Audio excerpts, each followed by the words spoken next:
नाशिकमध्ये खासगी housing finance company विरुद्ध धक्कादायक आरोप उघडकीस आले आहेत।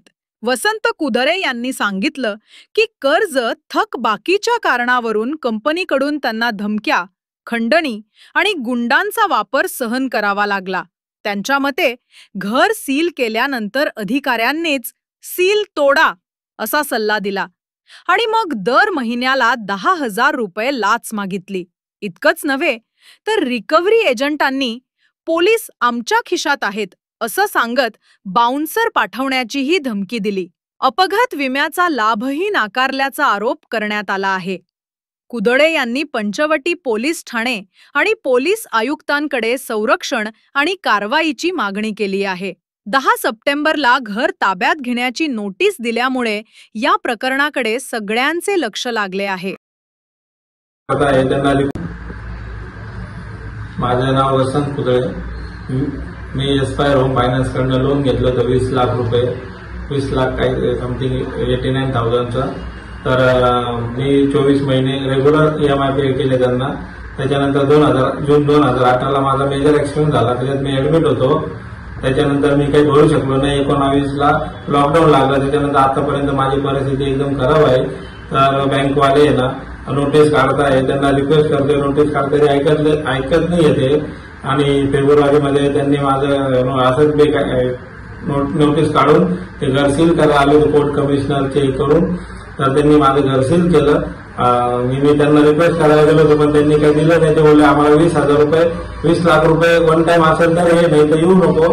त्यांना माझी प्रॉपर्टी पाहिजे, त्यांना पैसे नको, त्यांना सेटलमेंट करायची नाहीये, त्यांना माझ्या प्रॉपर्टीत इंटरेस्ट आहे। मी गेलो होतो। त्याच्यानंतर ते तिकडचे मॅनेजर आहे संदीप रणित आणि त्यांच्या खालचे ते दिलीप पेगळे, ते बोलले का तू डायरेक्ट तोडून राहिला जा आणि काय असेल 10,000 रुपये दर महिन्याला मंथली आम्हाला कॅशमध्ये आणून द्यायचं। तर तसं मी केलं, करतोय।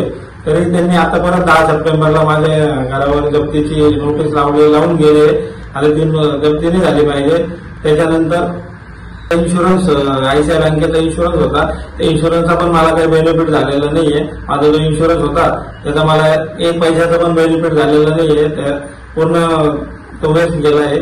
आणि आता परत ते पूर्ण पैसे मागताय, नाही तर ते जप्तीच करायची म्हणतात, तुझ्या प्रॉपर्टीज पाहिजे, ते याला त्याला पाठवणं, धमक्या देणं, त्यांना पोलिसांचे याचा आम्हाला काही फरक पडत नाही। पोलिसांचा आम्ही सर्व मॅनेज करून घेतो।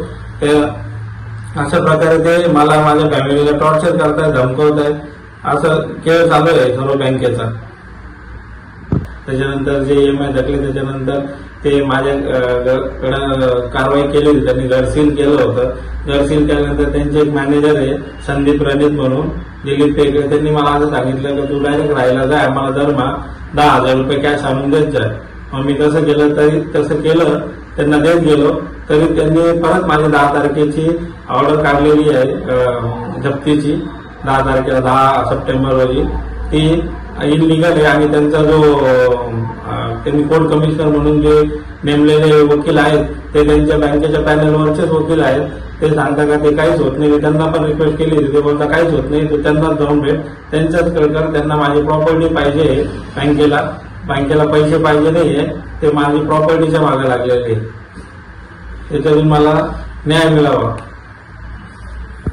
त्याच्यानंतर त्यांनी मला नोटीस काढता 1 वर्षापासून माझं घर पण त्यांनी अनलिगल म्हणजे अवैधरित्या सील केलं होतं। मी त्यांना रिक्वेस्ट करत होतो, तरी पण त्यांना पूर्ण पैसेच लागत होते, मला सेटलमेंट करून द्यायची नव्हती।